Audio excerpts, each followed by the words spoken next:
Hi, I'm Kim Mulcahy and I'm here today to help you make masks that are going to help you during the coronavirus pandemic.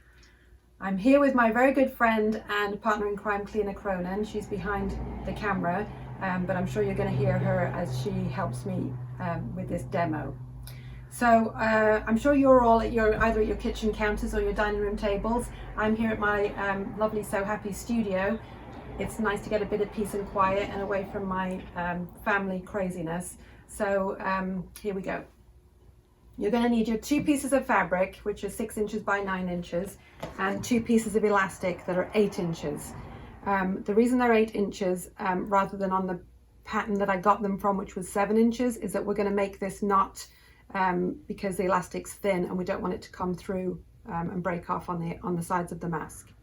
So I'm going to tie these knots. And Kim, how wide is the elastic? This is 1/4 inch wide flat elastic, but I know a lot of the like Joann's and Amazon, they're running out of elastic, so you might have to improvise. You could use the elastic that they're using for bracelets and jewelry, but it's very thin, so you might need to make a nice fat knot in it so it doesn't slip through. You know, if elastic can't be found, we're going to have to start thinking of creative ways to use ribbons and maybe baker's twine or string, bearing in mind it needs to be washable. So let's get back to that later. Now, Kim, can I just ask you about the fabric?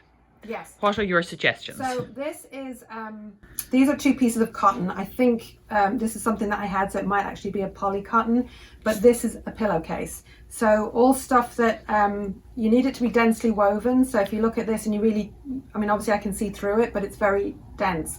That's what we're looking for. So no fine weaves, no stretchy fabric or anything like that. I know some of the patterns say that you can use t-shirts, and we're not going with that one. The reason why is that the doctor that we have been speaking to, his sister-in-law, he's a doctor from New York Presbyterian.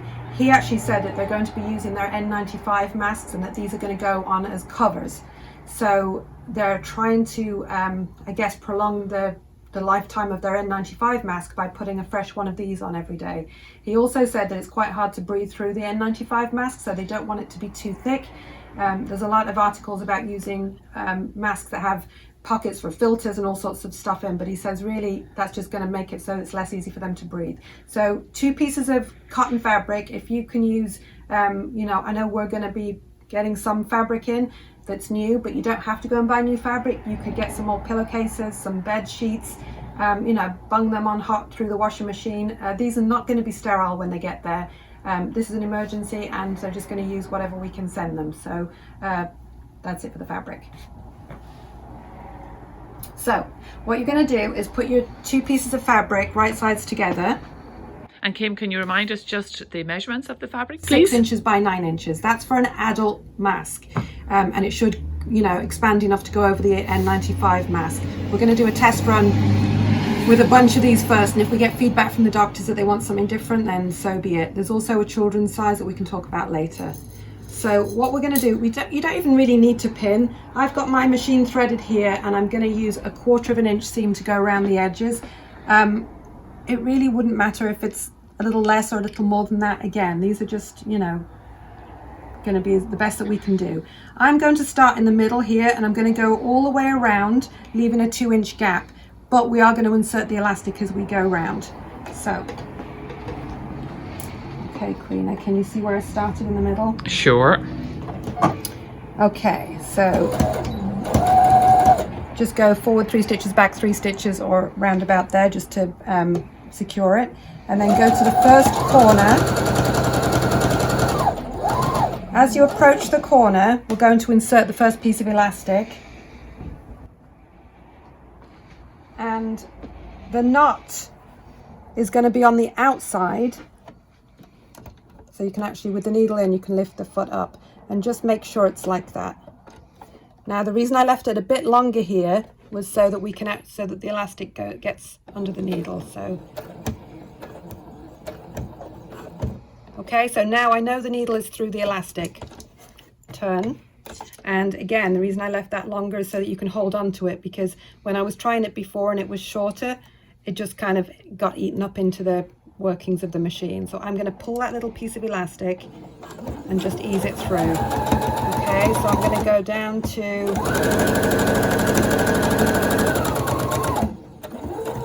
glad I had my nails done. Trying to maintain my 6 foot distance here. So sorry, Kim, if I'm... Yeah, don't breathe on me, please. So see, now I've got the other piece, the other end of that piece of elastic. That again, that's why I left that extra bit, just to give something to hold on to. And now I'm going to continue sewing to the end, and my needle is now through that piece of elastic. Okay, so we're going to turn again, hold that piece of elastic and pull through just to get going. So we're going to zoom down to the other end.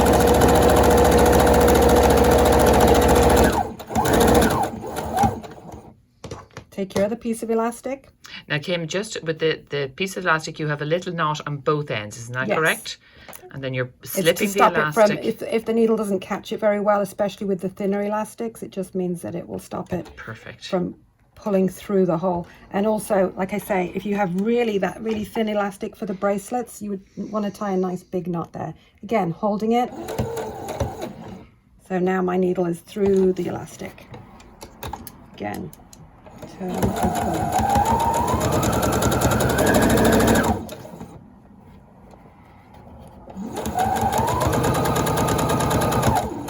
If you feel happier pinning the fabric, you can do that too, but it really should be easy enough without it. Again, take my elastic over here. Okay, my needle is in the elastic. Turn, and don't sew all the way to the other one. We want to leave a couple of inches because we're going to turn it.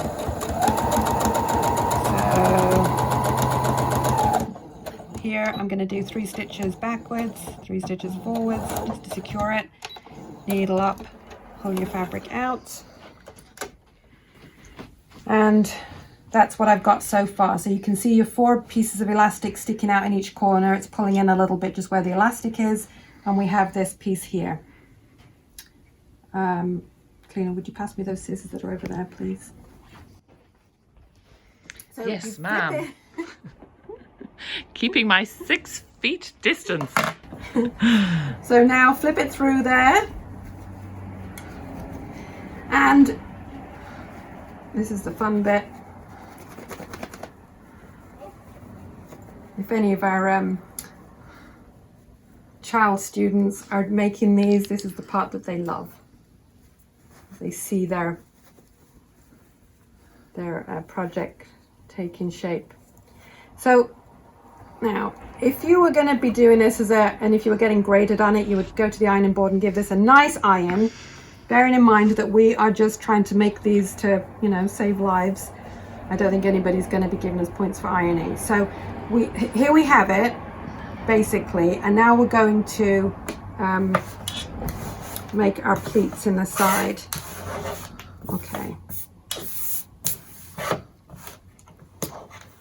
So this doesn't have to be anything scientific. You're just going to make a pleat on, see, all the way across, and we're going to do 3 of these. There's no formula. It doesn't have to be exact. Just eyeball it.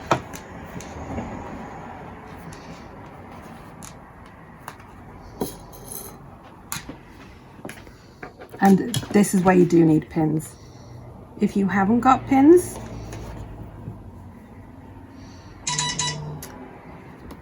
well, then maybe an iron would be good, because you could do it. You could do this, iron it in place, and it would probably hold it enough. Again, you're not getting graded on this, so not perfect is perfect for me. And the last one, so you're going to do 3 of these little pleats. If you don't like them when you've done them, you can redo them, but again, quantity. Is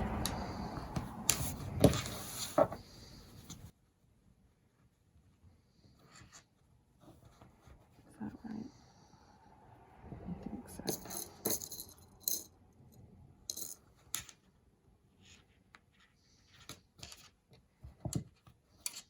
that look right? Looks good. I think that's pretty good. So now what I'm going to do is sew all the way around. It will hold the pleats down and this will sew over the little opening there. So we could start anywhere really. Let's start at the, I'm going to start coming down here.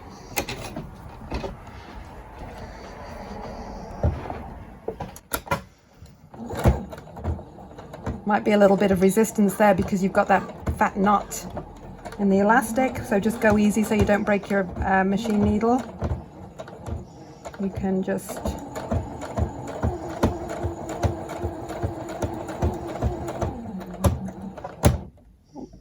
take that pin out.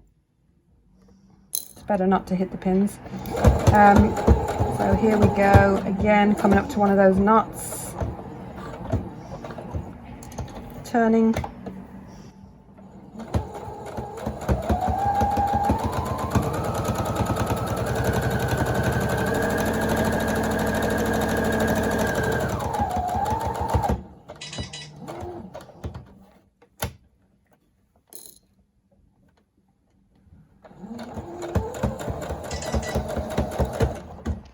Lots of people trying to contact us.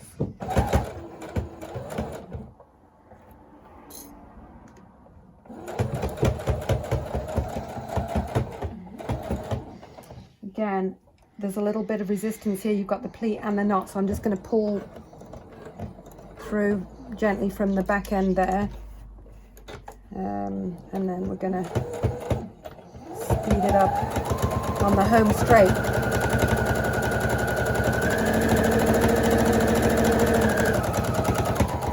Until we get to the end. 3 back, 3 forward.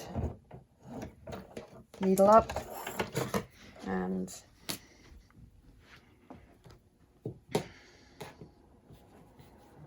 again, it's nice just to trim these bits. My mother would kill me if I didn't. Wendy, be very proud of you, Kim. And there we have it, our finished mask. Yay!